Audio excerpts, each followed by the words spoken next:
Komentatu duen kontestu guzti horren barruan, usurbilarri zaintzaileago bat egiteko helburuarekin buru belarri hausnarketan eta lanean ibilidan komunitate taldetikan aterazan merkatari zaintzaileen ekimena. Daukagu komunitate taldekoak herriko 5 emakumek osatzen zuten. Hemenetxegarri Arrabendea daukagu horren partaietako bat, eta berak eskatxo bat ere esplikatuko dizue ekimenaren inguruan gauzatxo bat.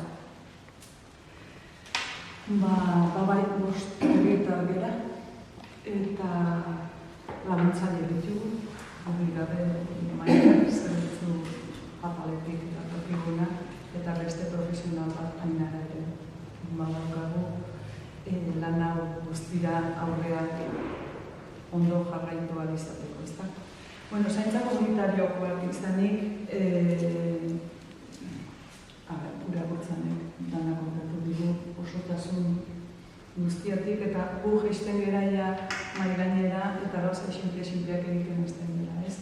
Eta orduan gure lan ildo hortatik hartu ginen bi gai, eta bat izan zen merkataritza, eta beste izan dut da jaiak, herriko jaiak.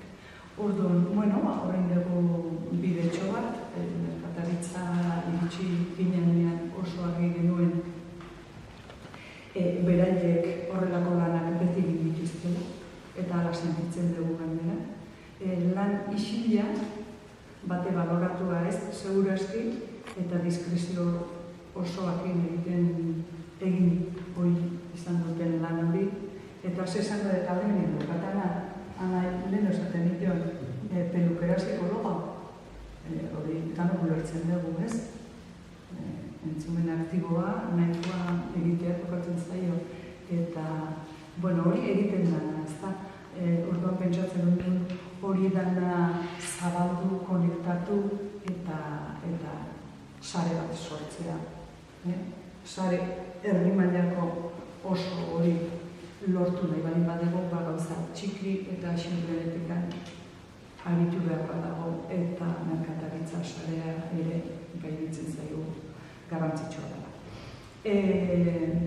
Eta hori, leheno aipatzen zutena ez, herri zaintzailea badegu hori zailean jarri, eta herri zaintzaile bat lortu nahi badegu, noski lan ugari daukagu, denbora dezente beharko dugu. Barroko baikortasun hori badu, eta kanpoan tinkotasuna ere beharko dugu, eta erronka hori begira horrela jarri bera, ezta. Beraz, ikuspegi honetatik espiritu hau zabaldu nahi dugu, sentsibilitate hau kutsatu nahi dugu, eta urratsez urrats, elkarren babesakin aletxo horiek eraikitzen ari gela. Oain ez da tokatzen baino, jai batzordean ere hortxe gautza, tirri gitarraka aurretatzea eta nik uste aurten gauza politikaterako dira. Hori, itziarri pizkatia hitz egin dugu, ez? Ekimenaren espirituaz eta nondik ateratzen den, eta berez helburua hori izan ditzake, ezta? Ekimenaren helburua da herritarren arteko zaintza eta erlazio sareak indartzea eta bultzatzea. Eta horren baitan ere bai, pertsona zaurgarrien detekzioa eta hartatzeko gizarte zerbitzuekin ere bai, komunikazioen kanal bat edo zabaltzea, ezta, prebentzioari begira. Orduan pizkat, zeintzuk izango lirateke merkatari zaintzaileen sare hori osatzen dutenak. Usurbilen erosketak egiten dituzten eguneroko bezeroen ongizatea eta autonomia bermatzen laguntzeko ekintzak egiten dituzten merkatariak. Berez, herriko merkatari guzti egiten dute jadanik, bai? Eta hori, pizkatxo bat merkatari txikiek Usurbil herri zaintzaileago bat izatea heltzeko laguntza ematen dute, jada, eta herriko merkataritza txikia bizi, mantentzen laguntzen dute, bai. ze ekintza egiten dituzte, zen ekintza egiten dituzte merkatari txikiak, konfiantzazko harremanak sortzen laguntzen dute, beraien bezeroak oso ondo ezagutzen dituzte, eta erlaziorako espazio guneak sortzen dituzte, eta honen bitartez, pertsonen bakardadea saihesten laguntzen dute. Ere bai, ezta, harreman horiek sustatuz, eguneroko harreman horiek sustatuz. Autonomia mantentzen laguntzeko eguneroko erosketak egiten laguntzen diete, edo laguntza eskaintzen diete, ezta? Pertsonendako oso garrantzitsua da, eguneroko ekintza txiki horiek egiten jarraitu ahal izatea. Eta, egunero ogia erostera bajatzea adibidez, eta hori egiten laguntzen dizun komunitatea eta jendea ukitza oso garrantzitsua da. Gero, egoera zaurgarriak detektatzen dituzte, beti daudelako pizkatxoa bereien ingurunean gertatzen diezen gauza horiekiko erne, ez? Eta hori, laguntasun hori ematen dute ekintza horiek.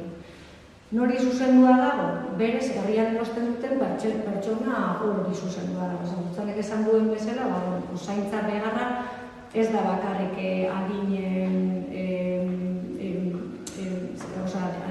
ez da bakarrik adinarekin zer ikusia, ez? Baizik eta igual bizitzako zu bizitzen ari zaren momentuarekin ere eduki dezake zer ikusia. Guk kasu honetan espreskiago igual adineko jendearen dako zuzendu dugu, eta gure kasuan ere zabaldu nahi izan dugu haur eta nerabei. Guraso elkartetik datorren altzaburua ekintzaren kontestuan da pizkatxoat mugikorrek erabiltzeko adina luzatzeko hortan, eta hortaz hitz egingo digu guraso elkartetik datorren Ikaskun Mikel. Duela 4 urte hasi ginen proiektu honi forma ematen, ikusi genuelako batez ere pandemia garaian lehen hezkuntza bukatu eta automatikoki batez zitzaielako mugikorra, eta ikusi dugu edade horretan alde batetik zute beharrik, eta beste alde batetik beraien buruak ez daude presto baterako. Orduan, azkeneko 4 urte hauetako lanketarekin lortu dugu DBH biraino talde batzuk mantentzea edo mugikorreri eragilera atzeratzearekin.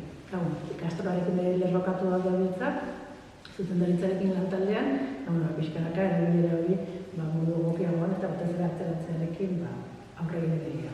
Eta guretzako ere garrantzitsua da, merkatari prest egotea ere, aurren batek inoiz arazoren bat izango balu, bertara sartu eta telefono bat edo eskatzea. Beste herrietan ere planteatu da, eta hemen aurrera ematea, idea hori izan ditzatik. Eta, batestu inguru guzti horrekin, pixkanaka herri pile bat behartzen ari gera, eta 53 herri daude, eta oso, Donostiako oso desberdinetako gurasoen karteak, eta topaketa batzuk antolatzen ditugu, eta ikailaren 13 egingo dugu Zurbilen, hirugarren topak. Monitorrik. Eta zakitzen dira, batez ere hori da, pixkanaka gortzen ari gara, ez? Dela 4 urte ez dintuzten oso ondo begiratzen, baina gaur egun bolo dago gaia, eta jendea pixkanaka konstienteagoa gairekin. Eta aurkitzen ditugun, eskoletan aurkitzen ditugun arazoak, hitz egin da, asko daude ulermenean, ez dira gai denbora luzez atentzio mantentzeko, lantzen